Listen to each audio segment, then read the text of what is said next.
Paano kung hiniwalayin mo ang iyong dating asawa dahil hindi ito magkaanak? Iniwan mo siya at pinagpalit sa babaeng may anak na. Iniwan mo siya habang nagmamakaawat na kaluhod sa iyong harapan, ngunit pinagtabo yan at pinalayas mo pa sa sarili ninyong tahanan. Ngunit nagkita kayo after 3 years nang hindi sinasadya't makikita mo na lamang na may bata itong kasama. Ano kaya ang gagawin ni Ewan Santiago sa sitwasyong to? Dahil ang dating itinaboy ay meron ng anak at kamukha pa niya. Pipiliin kaya niyang manahimik o muling susuyuin ang dating asawa dahil sa kutob niyang mukhang totoo? Nakaupo si Rysel habang nakatanaw sa malawak na bukirin na pagmamay-ari ng kanyang ama. Natatandaan pa niya nang dumating siya dito 3 years ago. Hila-hila ang 2 maleta at luha ang tinatahak ang mahabang pathway patungo sa bahay ng kanyang mga magulang.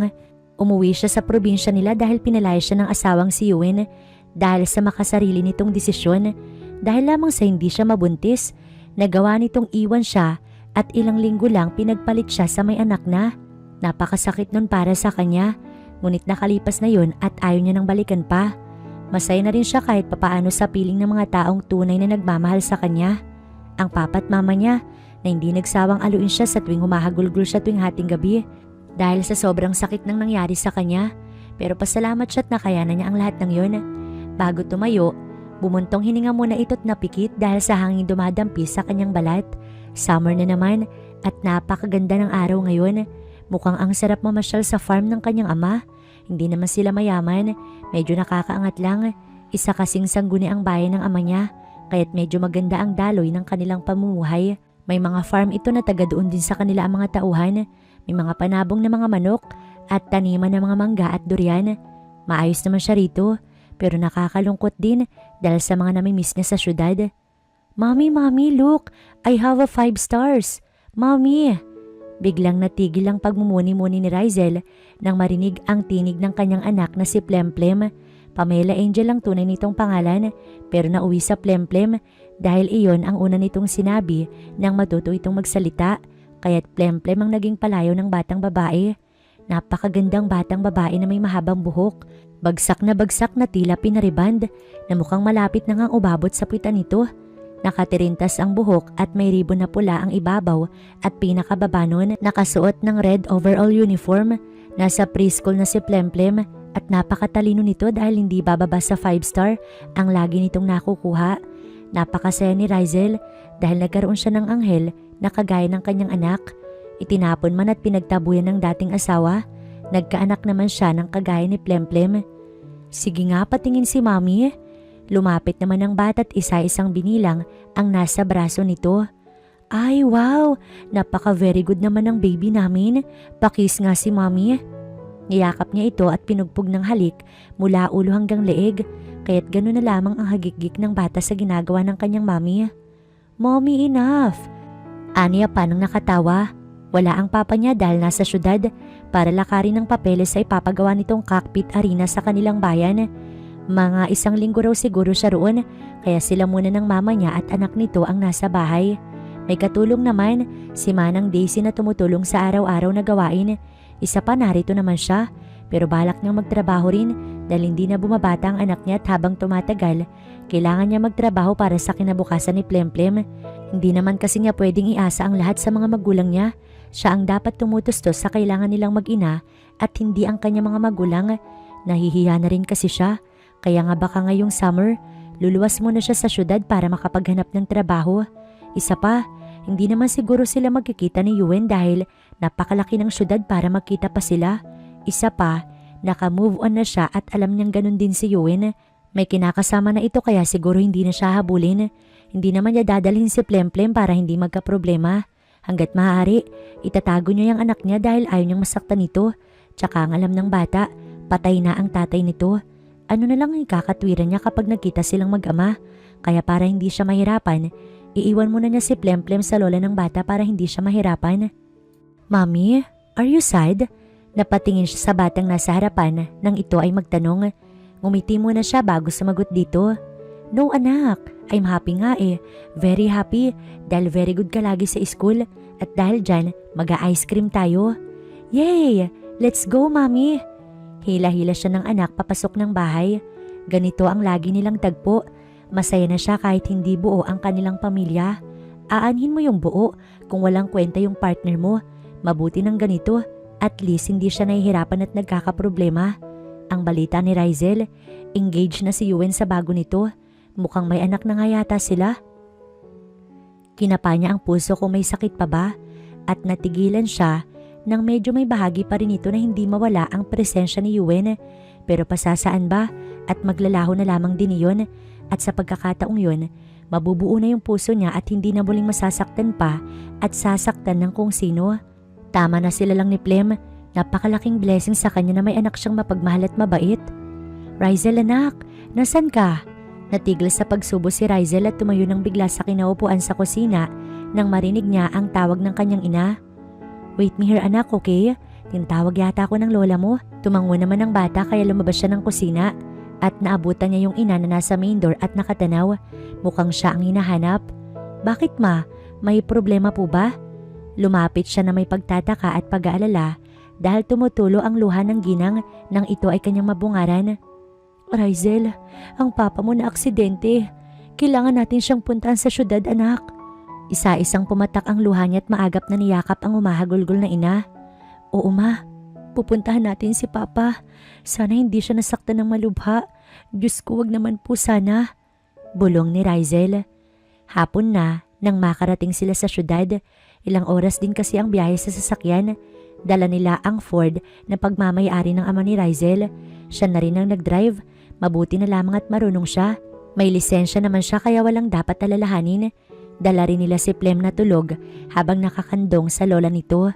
Walang pag-iiwanan at umiiyak ito kaya walang choice si Rizel kundi ang makipagsapalaran at nananalangin na sana hindi sila magkita o magkasalubong ni Yuen. Hindi naman siguro dahil ang laki naman ng syudad. Isa pa, nasa Cavite naman yun nakatira at sila ay nasa Manila. Imposible namang magkita pa sila. Tsaka pag naging maayos na agad yung ama nila, ililipat nila sa hospital sa kanilang lugar. Wala siyang balak na patagalin ang pagtigil nila ng anak rito. Kailangan niya kasing protektahan ng bata sa lalaking sumira sa kanyang buhay. Talagang isinusumpa niya si Yuen dahil sa pag-iwan nito sa kanya, sa kanila ng anak niya. Ma, narito na po tayo. Aniya bago bumaba upang gisingin ang dalawang mga kasama. Magche-check-in muna sila sa isang hotel dito sa Pasay bago tumungo sa hospital. Siya na lamang muna ang aalis at iiwan ng dalawa sa hotel dahil iniiwasan niya na baka anong mangyari sa ina niya dahil may sakit ito sa puso. Kapag maayos na ang lahat, tsaka niya ito papayagang pumunta ng hospital. Ma, ako na po muna ang aalis. Magpahinga muna kayo ni Plem. Huwag po kayo mag-alala. Magiging maayos si Papa. Tawagan mo ko agad anak. Huwag kang makakalimot ha. Hihintayin ka namin ni Plem.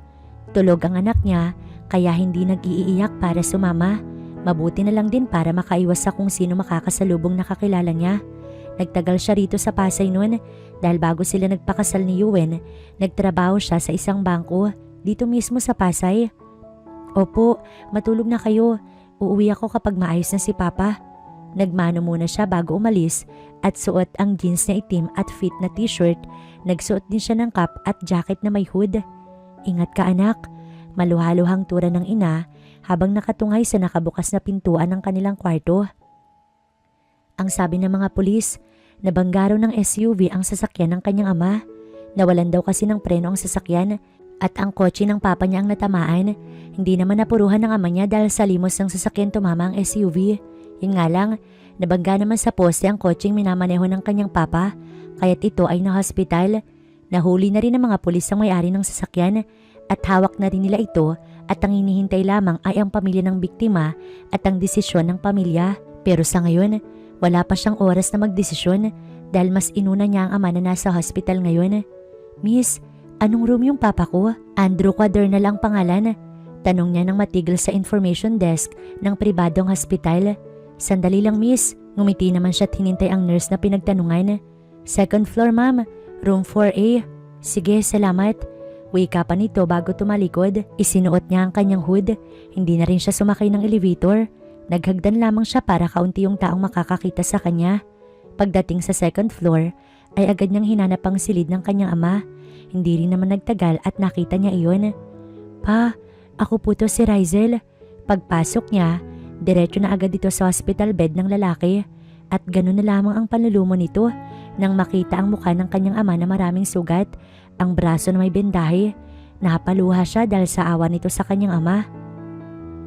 Mukhang magtatagal sila rito ng ilang linggo dahil sa nakikitang kalagayan ng kanyang ama. Dalangin lamang talaga niya na sana ilayo siya sa lalaking ayaw na niyang makita pang muli. Matapos ayusin ang kalagayan ng kanyang ama, lumabas siya para bumili ng makakain at mga prutas para kapag nagising ang papa niya, meron itong makain na masustansya. Nagugutom na rin siya kaya't kakain muna siya sa labas. Medyo kaunti na lang din ang mga taong paruot pa rito. Sa bagay gabi na.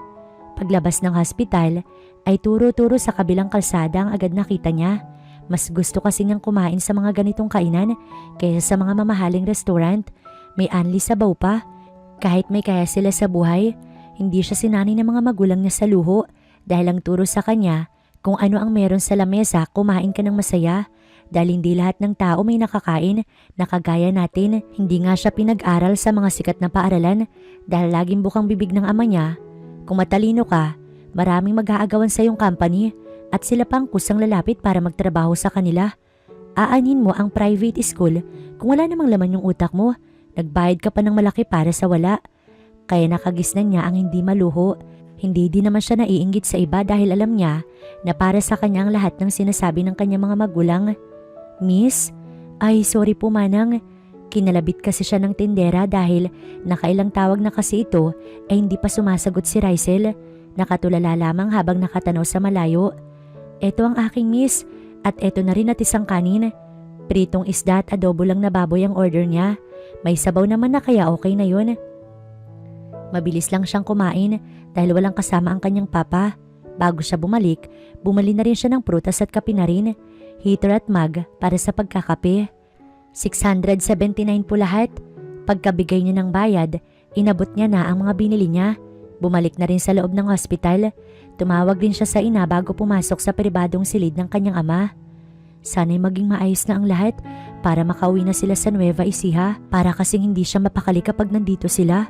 Lalo pat dala niya ang anak niya. Ayaw na niyang magulo pa sana ang buhay niya.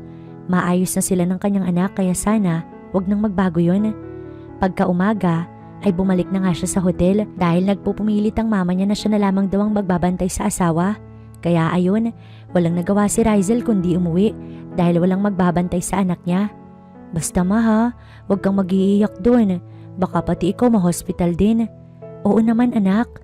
Inahatid pa niya ang kanyang ina sa hospital, dala si Plemplem na nasa backseat ng sasakyan. Babay po Lola. Ani pa ng bata habang kumakaway sa may bintanang nakabukas. Mami, pwede po ba tayong pumunta sa mall? Pagsara ng bintana, yung agad ang bulalas ng bata. Anak, ano kasi? We need to go back.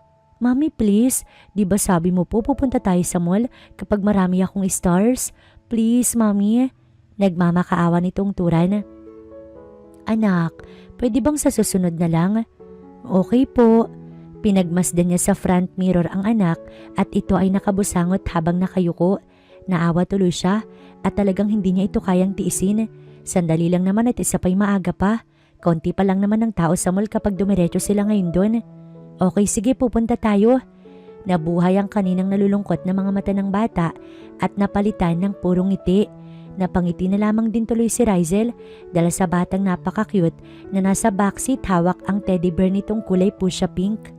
Mommy, very beautiful naman po this place no? And so big din. Diretsong tura ni Plemplem habang hawak ni Rysel ang palad nito. Nasa escalator sila ng mga sandaling yun at talagang kita sa mukha ni Plemplem ang sobrang kasiyahan. Kaya kahit kinakabahan si Rysel, medyo nawawala rin dahil sa nakikita sa kanyang anak. Konti pa lamang ang tao sa mall ng mga sandaling yun dahil 8 AM pa lamang ng umaga. Kakabukas lamang din ito kanina nang sila ay pumasok. May mall naman sa lugar nila pero mas malaki ang mall na ito kaya gano'n na lamang ang galak ng 3 years old baby girl niya. Agad silang dumako sa toys department. Doon kasi talaga ang target ng kanyang anak kanina pa. Gusto raw kasi nito ng Elsa sa Frozen. Marami na siyang ganun pero ewan ba ni Rysel kung bakit gustong gusto niya pa ring bumili. Gayong magkakamukha naman lahat ng mga Elsa. Matapos makapili ni Plemplem ay agad na siyang nagbayad sa counter. Hindi rin maawat yung ulo niya sa kakasulyap sa mga naroon.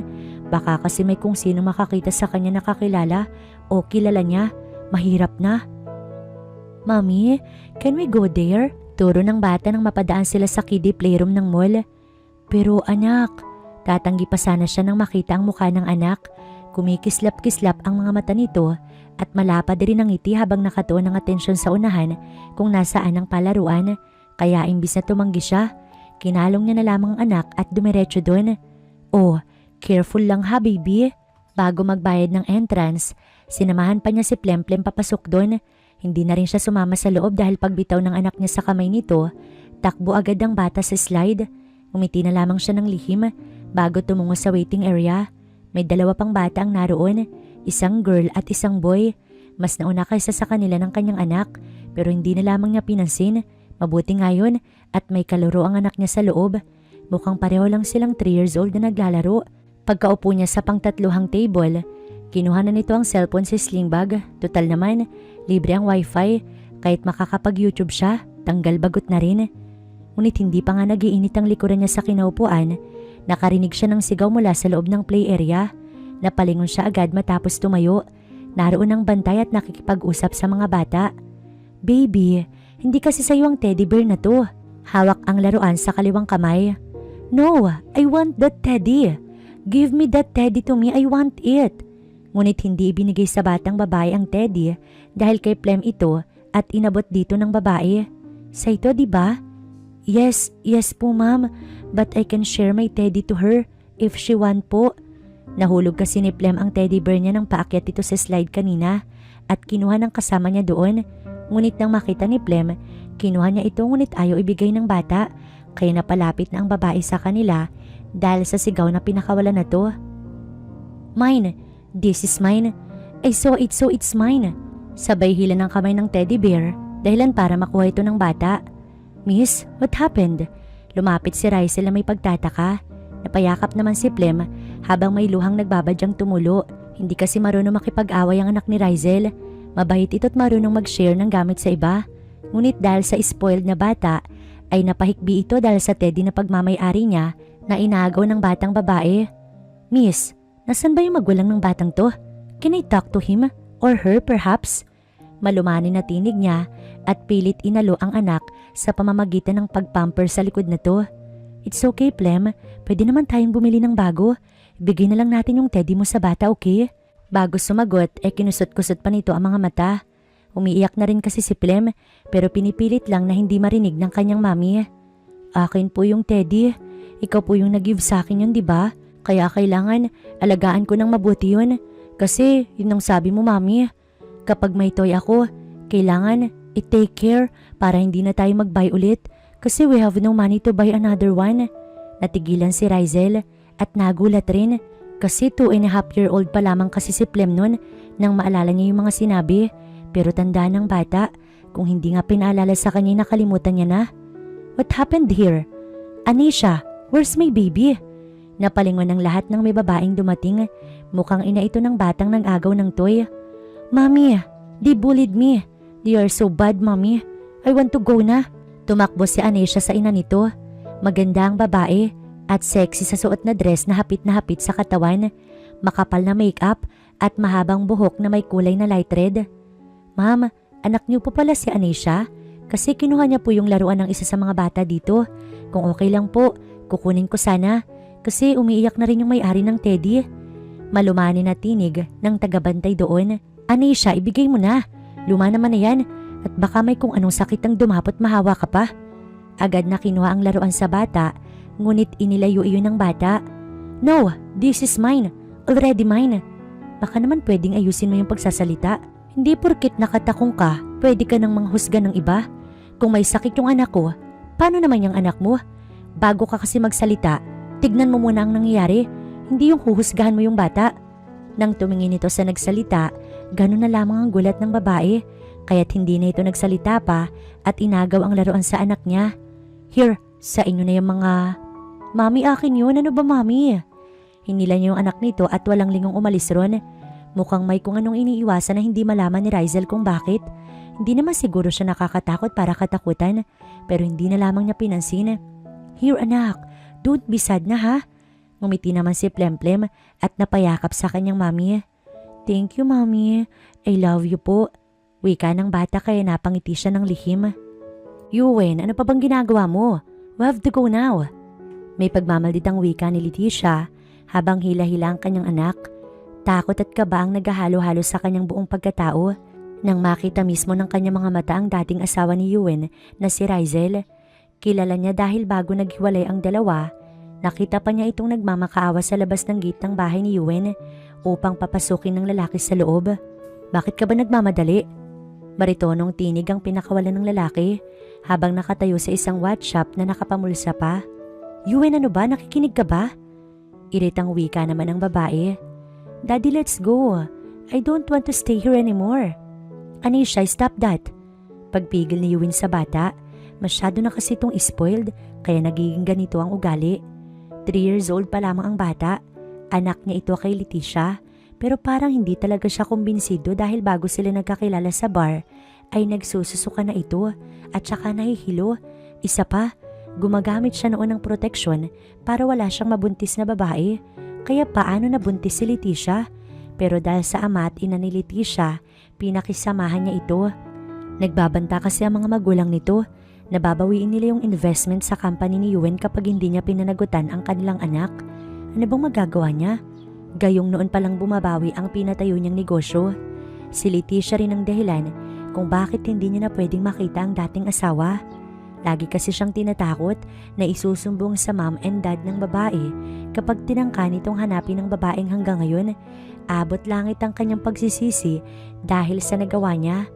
Lasing siya noong pinalayas niya si Rizel dahil sobra ang galit niya nang may kung sino nag-text na may ibang lalaki raw ito. Hindi niya sinasadya, nadala lamang siya sa galit pero hindi na maibabalik pa ang lahat. Ang nagawa niya tapos na't hindi na mababawi pa. Sana lamang ay masaya si Rizel ng mga oras na ito dahil siya ilang taon nang nagdurusa sa mga ginawa niya. Babe, ano pa bang hinihintay mo? Let's go already. Pukaw ni Leticia sa lalaki malayo. Nasa labas pa kasi siya ng kotse samantalang may ilang minuto nang nakasakay ang mag-ina sa backseat ng sasakyan. Just wait, I forgot something. Ngunit imbis na pumasok ng kotse, naglakad dito pabalik sa loob ng mall.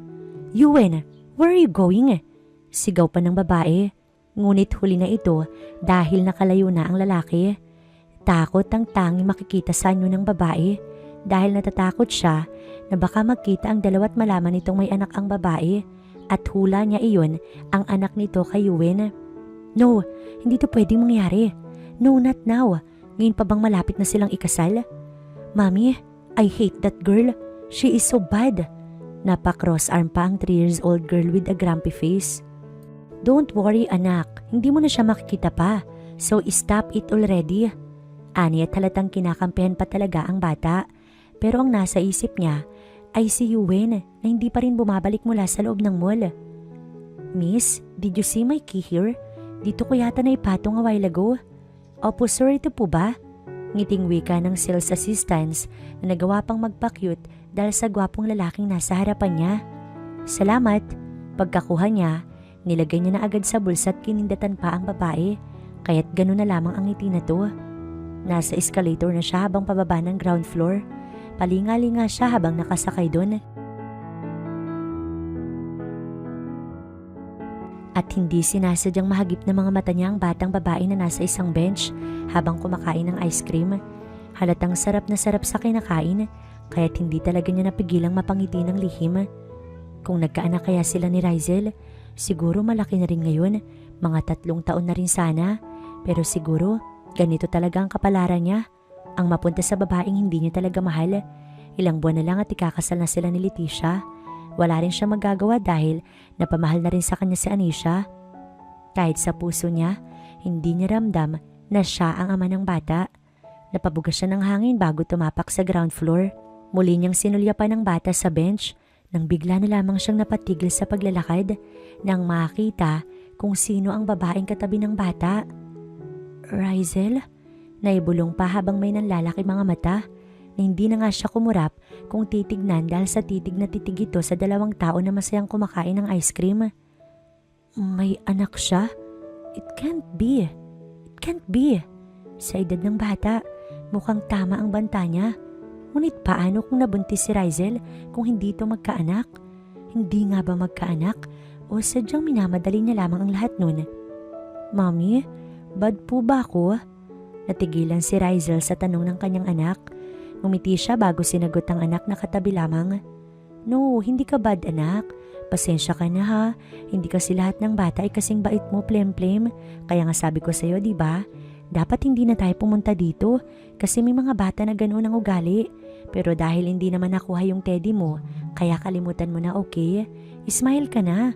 Hayaan mo na yung bata na yun kasi hindi siya na-teach ng mami niya ng good and bad. Opo, mami. O halika na, uwi na tayo. Hawak ang kamay ng kanyang anak ay mga hakbang na silang dalawa patungo sa entrance mall. Rizel? Ngunit laking gulat ng babae na ang kinatatakutan at ayaw niyang makita ay nasa mismong harapan niya ngayon.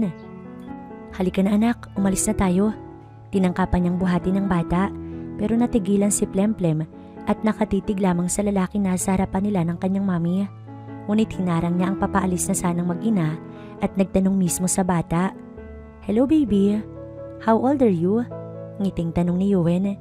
Hello sir, 3 years old na po ako. Natigilan si Yuen sa narinig. Hindi na rin normal ang tibok ng kanyang puso dahil sa batang may nagtataka mga mata habang ito'y nakatunghay. Oh, ang ganda mo naman baby, manakas sa mami mo. Ngiti niya matapos pumantay sa bata. No, sabi po ni mami, mana po ako sa daddy ko. Oh, really? Gwapo rin siguro yung daddy mo kasi napakaganda ng anak niya.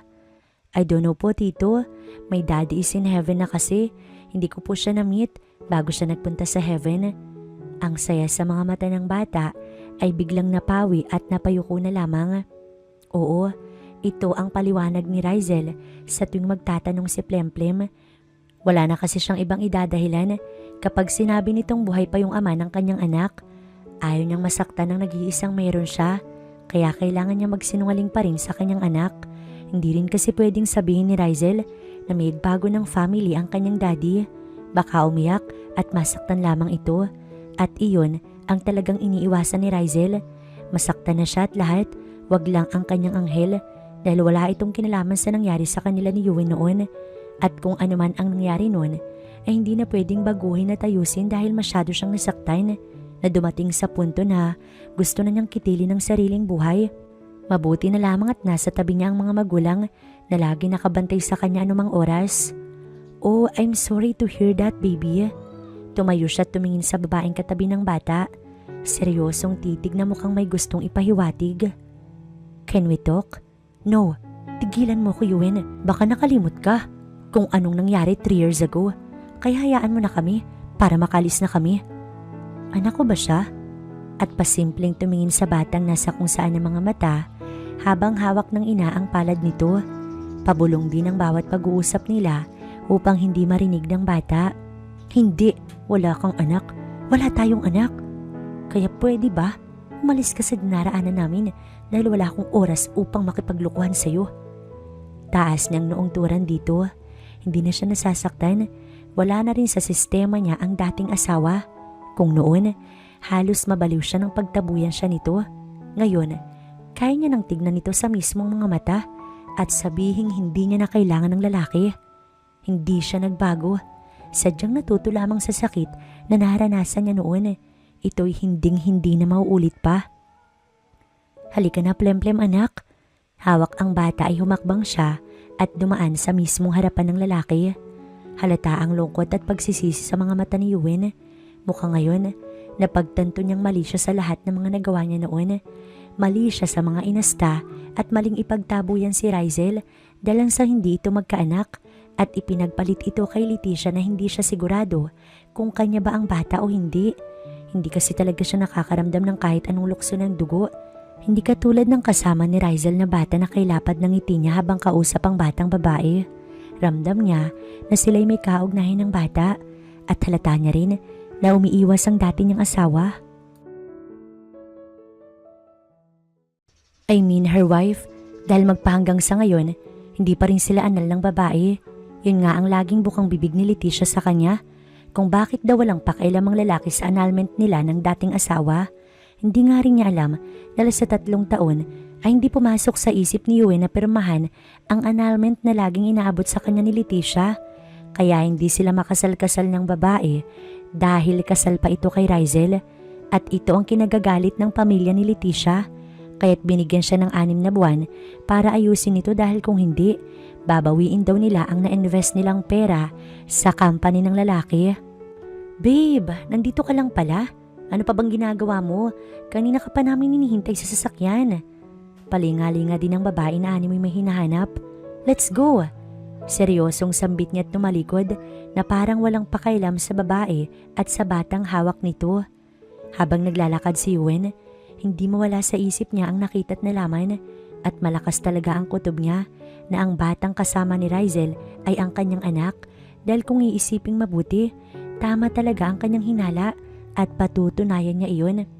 Oo, nagkamali siya at ilang taon na rin niyang pinagsisisihan ng mga nangyari.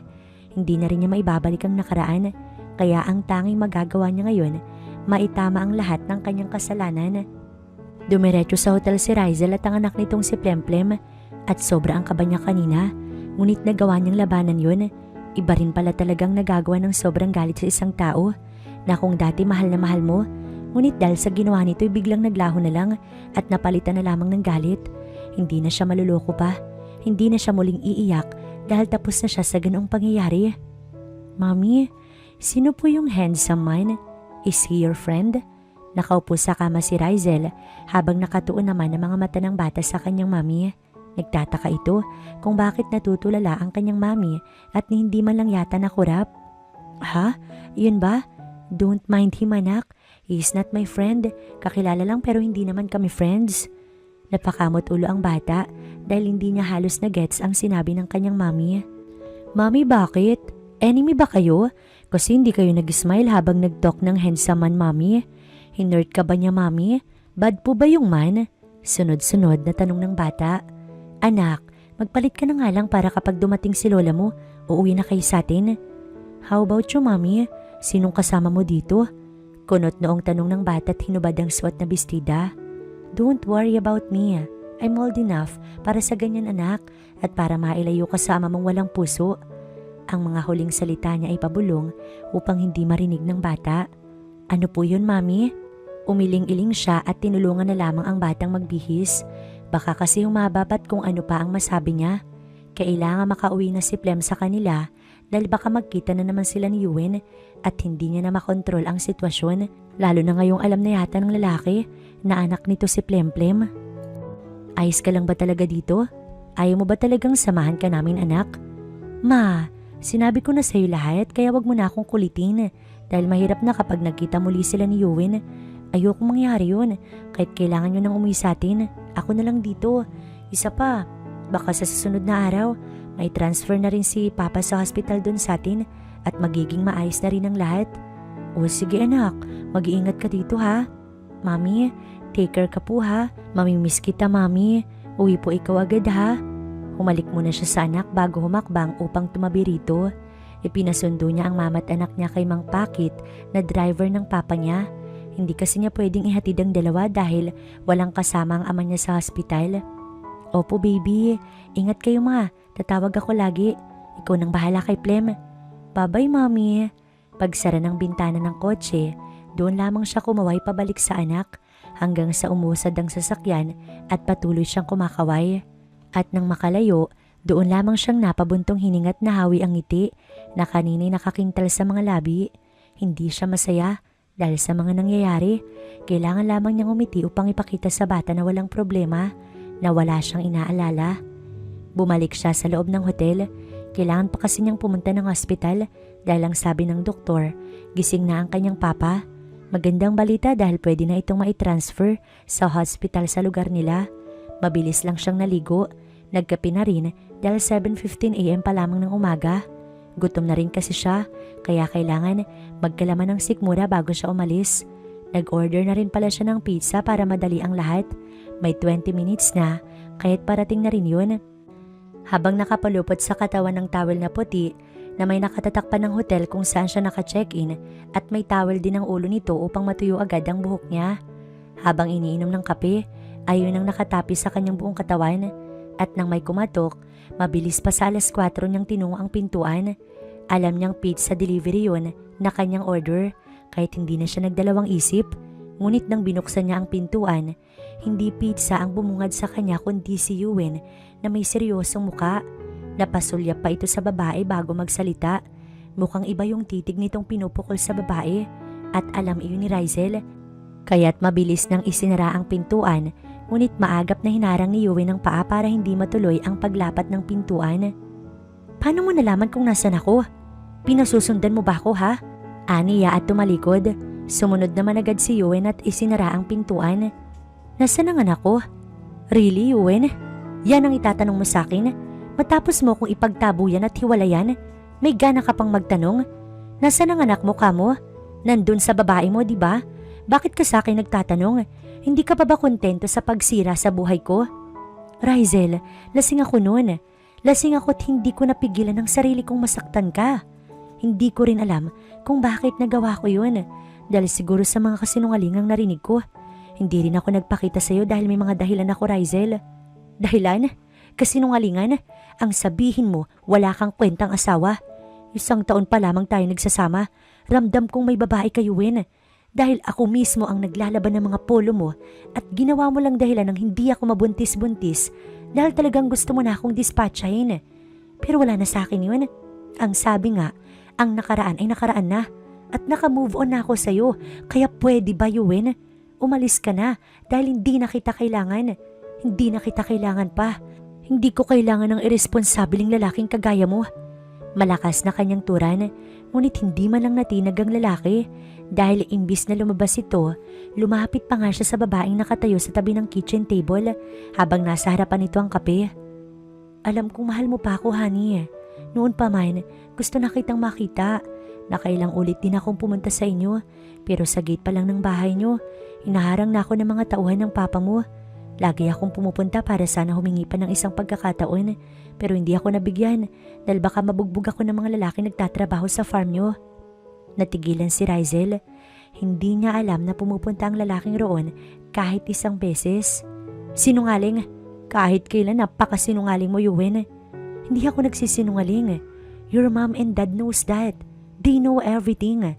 Magsasalita pa sana si Rizel nang ma-corner siya ni Yuen sa dingding ng kusina. Napapalunok siya at pinagpapawisan kahit na naka-aircon naman doon. You look so beautiful, my wife, and they really miss you. Ngunit hindi na siya pinatapos ng babae sa pagsasalita dahil maagap niyang binigyan ng malakas na sampal ang lalaki. Liar! Wag mo nga ako lokohin, Yuen. May asawa ka na, di ba? May anak din kayo. Pero bakit nandito ka? Nagsawa ka na ba sa kanya? At sa akin ka naman babalik ngayon? Pweh, wag mo nga akong patawanin, Yuen, dahil minsan lang ako magmahal at hindi ako nagbibigay ng second chance, lalo na sa kagaya mo. Leticia is not my wife. And Anisha is not my daughter either. Napaisip si Rizel. Hindi niya alam kung totoo o hindi ang pinagsasasabi ng lalaki. Pero kung totoo man, wala siyang pakailam. Hindi niya na problema kung naloko siya. Dahil manluloko rin naman ang taong kausap niya. Kahit bagay lang din ang nangyayari sa kanya. Anisha? Kaya pala magkaugali lang yung ina't anak. Mana-mana lang din. Naalala niya kasi kanina ang batang ng agaw ng teddy bear ni Plem na kanyang anak nga. Yun siguro yung anak ni Yuen at ang babae ay asawa nitong gagong ito. Please honey, mag-usap naman tayo ng maayos. Gagawin ko yung lahat, mapatawad mo lamang ako dahil alam kong anak ko yung batang kasama mo. Kita ang lungkot sa kanyang mga mata at napasandal din ito sa pader kung nasaan si Rizel nakatayo. At nang gawin niyo ni Yuen, lumayo naman ang babae rito. Alam kong abot langit ang galit mo sa akin, Rizel, at hindi kita masisisi sa lahat. Dahil una pa lang, kasalanan ko naman ang lahat. Pero hayaan mong ayusin ko yung lahat. Just give me a few days. Wala akong pakailam sa'yo. Sa inyo ng bago mo. At hindi ako mag-aabalang hintayin ka. Kaya pwede ba, Yuen? Umalis ka na dahil ang mga sinasabi mo lahat ay walang katuturan. Akmang tatalikod si Rizel nang bigla siyang hawakan ni Yuen sa braso at pinaikot na animoy nagsasayaw. At nang mapalapit ang babae kay Yuen, maagap niya itong siniil ng maalab na halik. What did you say? No. Hindi ako papayag, Yuen. Alam mong nung una pa lang, Leticia, at alam ko rin na hindi ko anak si Anisha. At alam mong nakisama lang ako sa'yo dahil sa banta ng ama mo. Pero ngayon, wala na akong pakailam. Isa pa kahit wala ang pamilya mo, makakatayo na ang negosyo ko nang walang tulong ng pera ninyo. Nagtiis lang ako para mapalago yung negosyo ko. At nangyari na nga. Now, pwede nang kunin ng ama mo yung investment niya. Pwede ngang doblehin ko pa yun kung gusto niya. Anak mo si Anisha, alam mo yan di ba? Hindi mapakali ang babae habang nasa kwarto silang dalawa ni Yuen. Simula nang nandito yung babae sa pamamahay niya, ni minsan hindi sila nagtabing matulog o ang magsiping man lang dahil buhat noong una, hindi niya naman mahal ang babaeng ito. Tanging tawag lang ng laman ang nangyari sa kanila noon. Pero simula din ng nangyaring yun, hindi na naulit pa yun. Please, Yuen, di ba ang sabi mo magpapakasal tayo para sa anak natin, right? Please don't do this to me at kay Anisha. Napakabata pa ng anak natin, Yuen. She's only 3 years old. Hawak ang kamay ng lalaki ay patuloy siya sa pagmamakaawa. Ngunit tila walang pakailam si Yuen dito. Anak mo lang, Leticia. Anak mo lang. Oo, tinanggap ko siyang anak dahil naaawa ako sa bata. Pero hindi habang buhay, kaya ko magpanggap na daddy ni Anisha dahil may sarili din akong problema. Hindi ako papayag na puntahan mo yung Rizel na yon.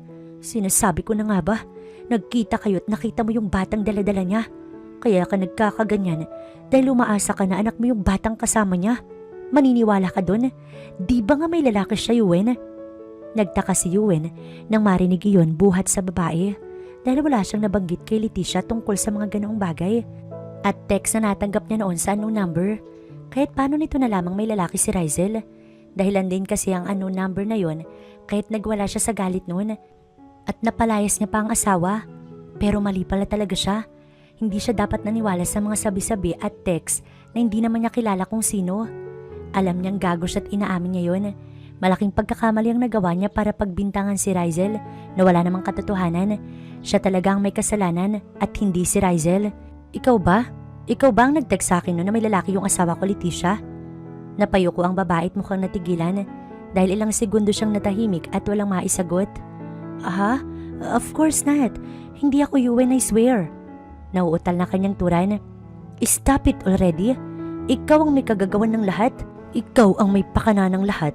Kaya naghiwalay kami ni Rizel. Lumayas ka. Nanlilisik ang mga mata niya sa sobrang galit. Lalo pa nang malaman ito at matagpi-tagpi ang lahat. Yuen, please, I'm your wife, remember? Lumayas ka. Wala akong asawa. Wala akong asawa maliban kay Rizel. Kaya pala nangyari ang lahat ng yun dahil sa'yo. Mommy, Daddy, are you there? Natigil lamang sila nang kumatok ang bata sa pintuan. Kaya't pinahid ni Leticia ang mga luhat pilit na inayos ang sarili. Kahit naman ganito siya, mahal na mahal niya yung anak niya. Nais lang niyang makumpleto ang kanyang pangarap na pamilya, kaya't nagawa niya ang lahat ng yun. Gusto niyang mabigyan ng kumpletong pamilya ang anak niya at amang mamahalin ng anak niya. Ngunit paano na? Gayong nalaman na pala ni Yuen ang lahat. Bago pa man nakapasok ang bata, ay nauna nang lumabas si Yuen. Kahit ang pagtawag ng bata sa kanya, hindi man lang niya isinagot. Sobra-sobra kasi ang galit niya ngayon at ang susunod niyang gawin ay ang puntahan ng ama ni Leticia para sabihin ng lahat. Hindi na rin siya natatakot ngayon. Ano pa bang pwede niyang alalahanin? Dapat kasi, noon pa niya ito ginawa. Pero sana hindi pa huli ang lahat. Hindi pa huli upang muling bawiin ang asawa na wala naman talagang kasalanan noong una pa lamang. Mahirap, oo. Hindi niya nga alam kung paano niya kukunin muli yung loob ni Rizel. Pero sana mabawi pa niya ang pagmamahal ng babae na mukhang natunaw. Matapos may ayos ni Rizel ang mga papers para sa paglipat ng kanyang papa sa lugar nila, muli siyang bumalik sa silid ng Ginoo upang tignan kung maayos lamang ba ito. Nakaupuan at nakakakain ng lalaki pero hindi pa nakakapaglakad dahil sa may malaking sugat. Tinahi iyon kaya kailangan mag-wheelchair muna hanggang sa gumaling. Pwede nang i-transfer. Pagkatapos pirmahan ng doktor na nag-opera sa papa niya, ay agad itong nagpaalam. Sa ambulance sasakay ang ama niya. Ngunit siya ay sa Ford na daladala niya. Susunod lamang ito sa likuran. Inayos din niya ang tungkol sa kaso. Hindi nila itinuloy sa utos na rin ng kanyang papa. Mabait ang papa niya, kaya hindi na siya nagtataka pa. Pinabayaran na lamang nila ng danyos ang sira ng sasakyan at hospital bills na rin. Pagkatapos nun, nakalabas na ang nakabangga. Mangyak-ngyak pa yung asawa ng lalaki nang makipag-usap sila kanina sa presinto. Buntis ang babae, kaya naman naawa siya dito. Hindi naman mahirap kausap ang mag-asawa dahil mayaman din naman ang mga ito. Pagkatapos may ayos ang lahat, ay handa na silang bumalik sa kanila. Ayaw na rin niya magtagal pa rito dahil sa mga taong pilit na ginugulo ang buhay nila ng kanyang anak. Speaking of anak pala, kanina pa tumatawag ang mama niya pero wala siyang oras na sumagot dahil siya nga ay abala. Kaya nag-text ito na umiiyak raw si Plemplem dahil namimiss na siya. Isang gabi pa nga lang, umiiyak na ang anak niya. Paano pa kaya kung ilang araw siyang nandito? Hindi rin kasi sanay ang bata na malayo sa kanya, kaya siguro ganun. Nag-check out na rin pala siya sa hotel na inuukupan ng ilang araw. Aalis na siya. Ilang araw lang siyang narito pero napakarami ng naging problema. Sana pag-uwi sa kanila, maging maayos na at bumalik na sa dati ang kanyang isipan na walang anumang malaking isipin at sana hindi na sumunod si Yuen dahil ayaw niyang magulo pa ang buhay nilang mag-ina. Tahimik na sila. Kaya sana maging tahimik na rin si Yuen. Kasalanan ng lalaki ang lahat ng ito, kaya matuto siyang panindigan ang mga nangyayari. Halos hindi makapaniwala ang ama ni Leticia sa mga nalaman. Nagsagawa pa siya ng DNA para malaman ito kung totoo ba ang sinasabi ni Yuen. Lumabas nga na hindi anak ng lalaki si Anisha, kaya't gano'n na lamang ang galit nito sa anak niyang si Leticia. Hindi kasi konsentidor ang mga magulang na meron ng babae. Pasensya na Yuen. Wala akong alam sa mga nangyayari. Huwag kang mag-alala at hindi ko itutuloy yung balak ko. Isipin mo na lang, nabayad ko yung investment na yun sa anak ko. Hindi ko alam kung papaano o ano ang dapat gawin, pero huwag mong alalahanin at dadalhin ko sila sa US para hindi ka naguluhin pa. Pasensya na rin po dito. Sana maging maayos lang sila. Kailangan ko na rin pong umalis dahil marami pa akong dapat ayusin na dapat noon ko pa ginawa. Bago umalis si Yuen, nakipagkamay pa ito sa ama ni Leticia. Kailangan na niya kasing umalis upang puntahan si Rizel at ang kanilang anak. Malaking naging kasalanan niya at gagawin niya ang lahat na magagawa upang maayos lamang ang lahat na dapat ay noon pa. Ngunit hindi niya pinursige ang sarili at natakot din siya na baka anong gawin ng ama ni Rizel. Kailangan niya ng maayos ito lalo pa at may anak sila. Pasalamat nga rin siya dahil hindi pa niya napipirmahan ng annulment papers kaya hanggang ngayon magkasawa pa rin sila ni Rizel. Oo anak. Ilang ulit siyang pumunta sa bahay noon pero hindi ko hinayaang makita ka dahil sino ba namang ama ang gustong masaktan muli yung nag-iisa nilang anak, hindi ba? Ako ang lagi nagpapalaya sa kanya. Pati ang mga tauhan natin sa farm, kinuntsaba ko para lamang hindi ka na masaktan o makausap ni Yuen. Gagong yun, hindi na ba siya nadala?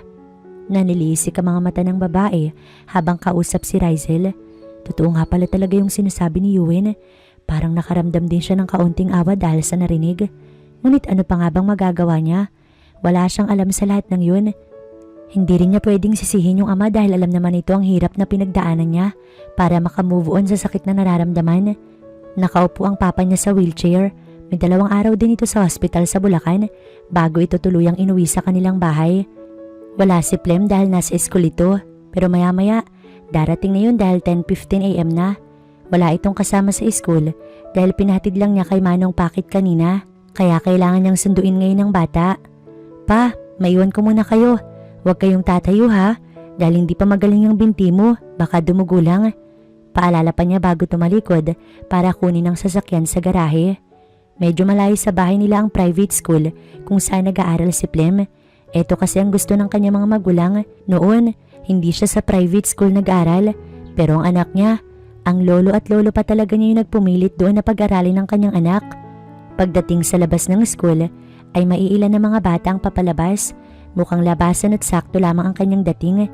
May guard kaya't hindi basta-basta makakalabas sa mga bata. Kailangan nilang maghintay sa loob ng paaralan at hintayin ang sundo ng bawat isa. Good morning ma'am. Tukoy ng guard kay Rizel na papasok ng gate ng oras na iyon. Good morning Mang Ambo. Susunduin niyo na po ba si Pamela? Oo, nasan siya? Natigil ito sa paglalakad. Kasi may sumundo na sa kanya. Biglang kinabahan si Rizel. Sinong sumundo, Manong? Ang sabi po ng lalaki, daddy daw siya ng bata. At dahil magkamukha naman sila kaya pumayag na ho ako.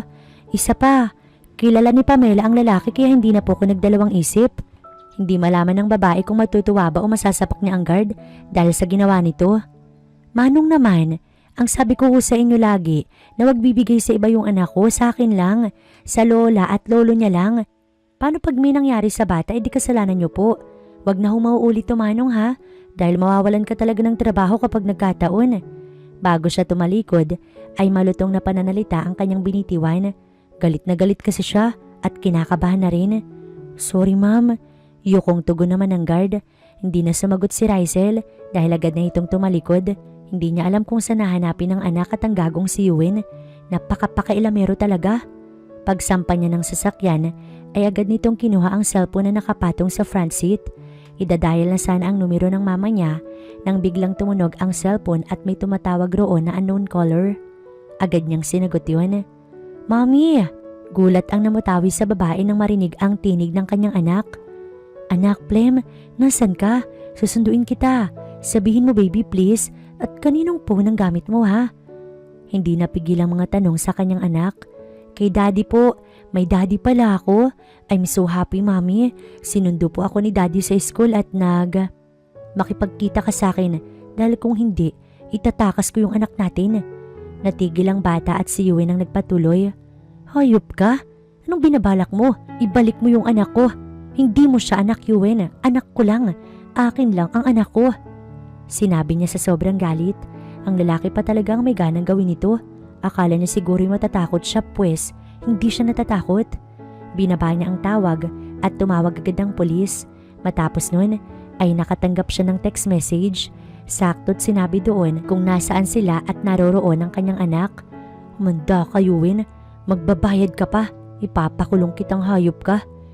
Bulong niya bago binuhay ang makina ng sasakyan. Ang lugar na nasa text message ay sa Jollibee.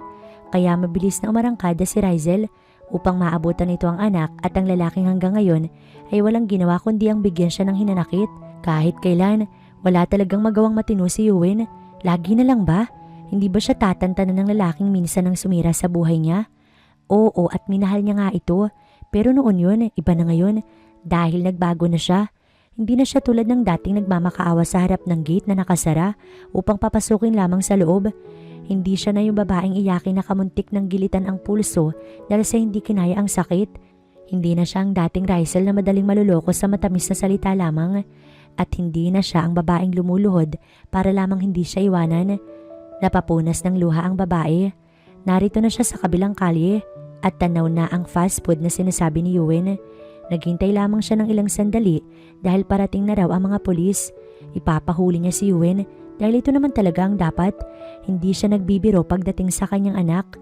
Kidnapping ang ginawa nito dahil hindi nagpaalam sa kanyang lalaki na kukunin niya ang bata. Papunta na rin daw ang mama niya at ama ni Rizel.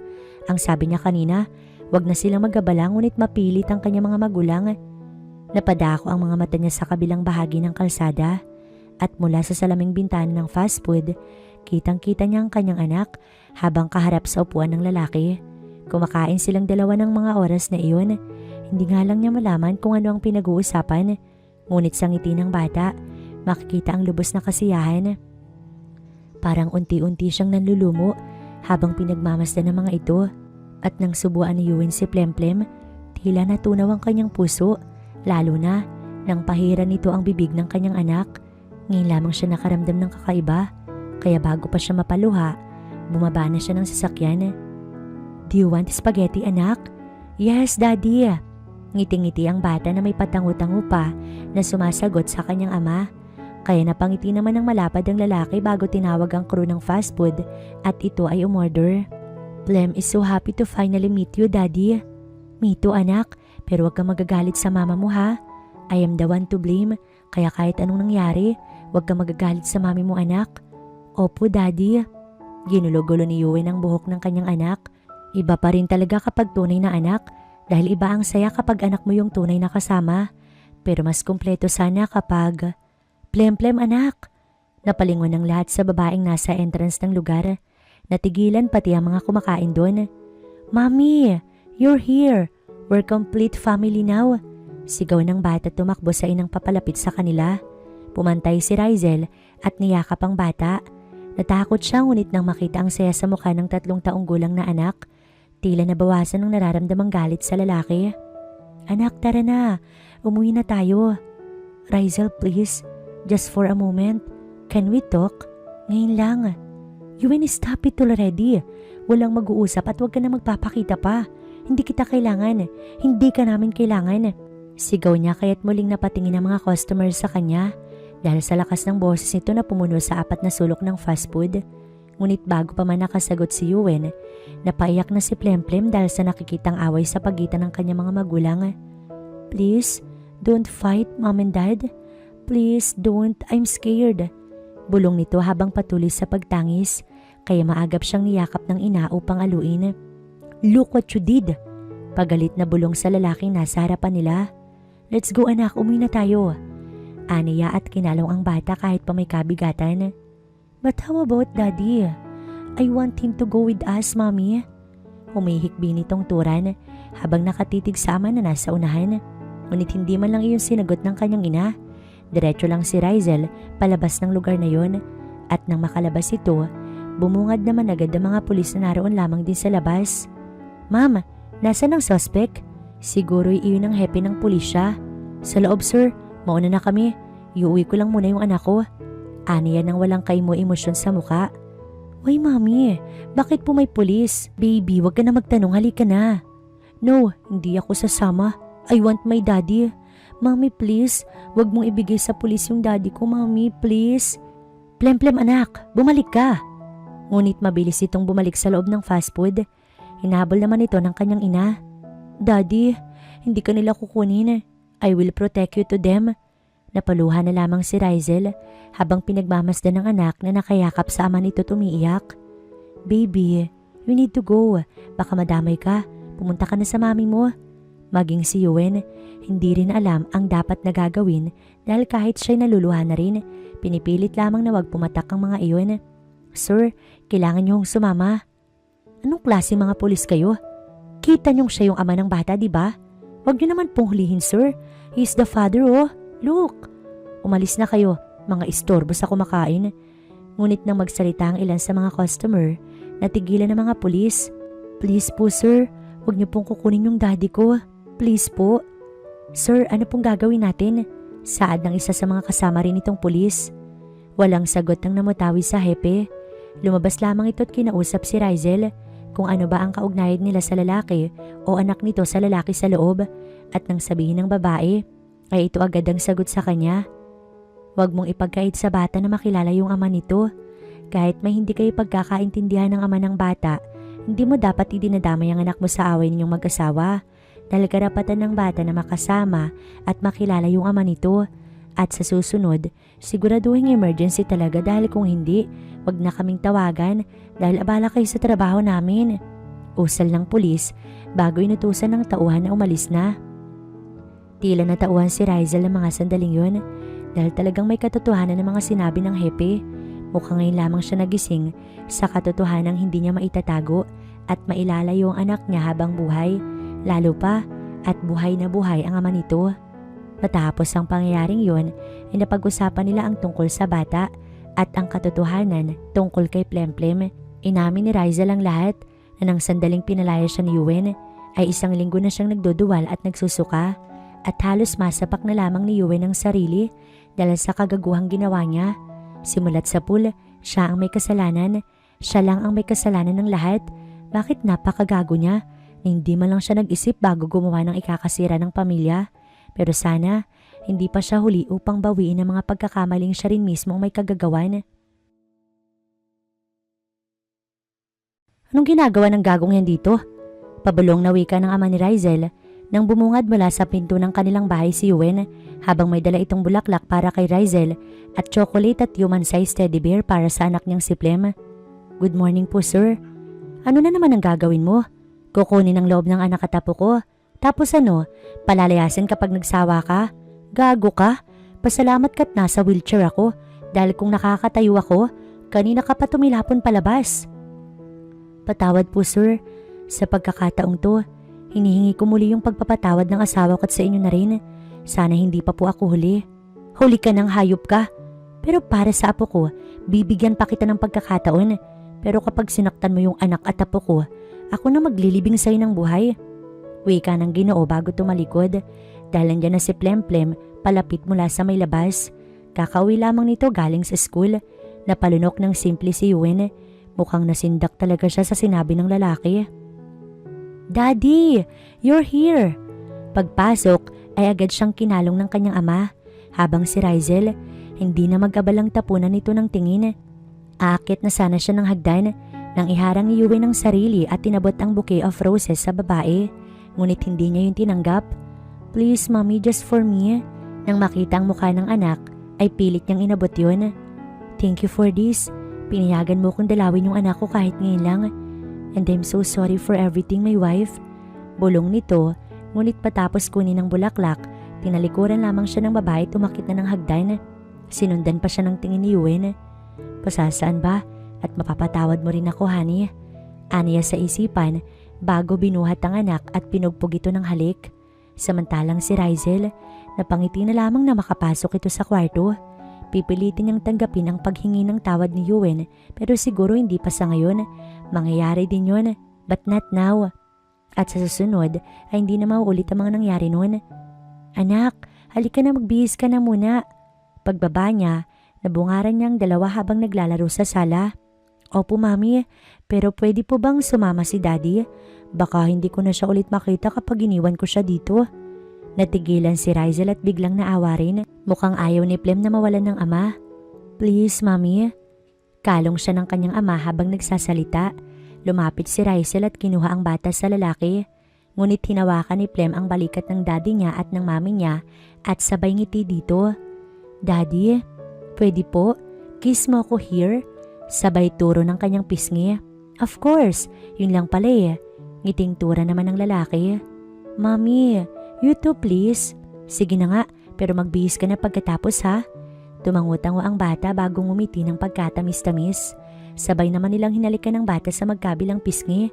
Kaya gano'n na lamang ang saya ng bata. Masaya na si Plem, yun ang mahalaga ngayon. Ngunit nang simpleng mahawakan ni Yuen ang likod ng palad ni Rizel, gano'n na lamang ang pagkabog ng kanyang puso. Mukhang ngayon na lang ulit ito nangyari, simula nung nakalipas na 3 taon. Nginitian siya ni Yuen, ngunit siya ang umiwas.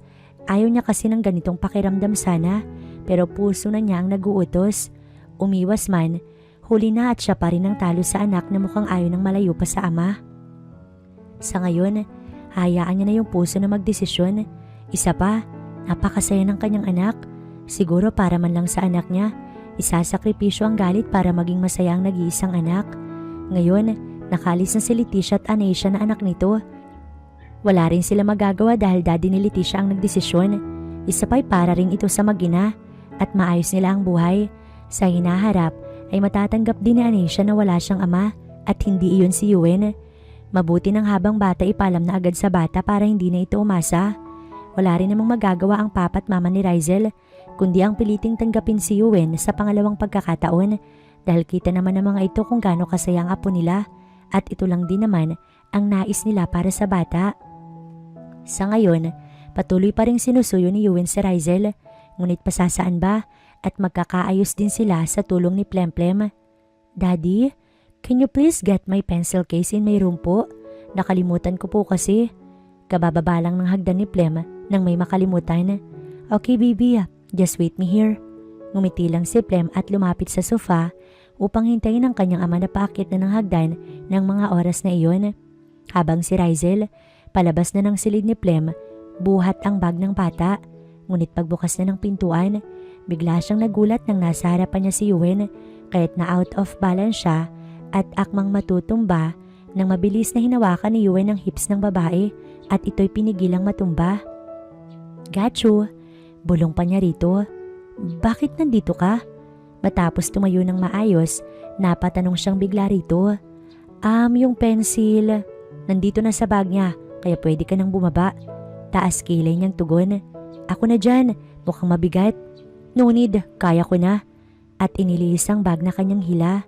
"So kung ayaw mo, ito na lang." Hinawakan niyang magkabilang pisngi ni Rizel at walang alinlangang ang siniil ng halikang babae. Nagulat man, hindi na siya tumanggi dahil pinikit nito ang mga mata at pinakiramdaman kung may pagmamahal pa ba siya rito.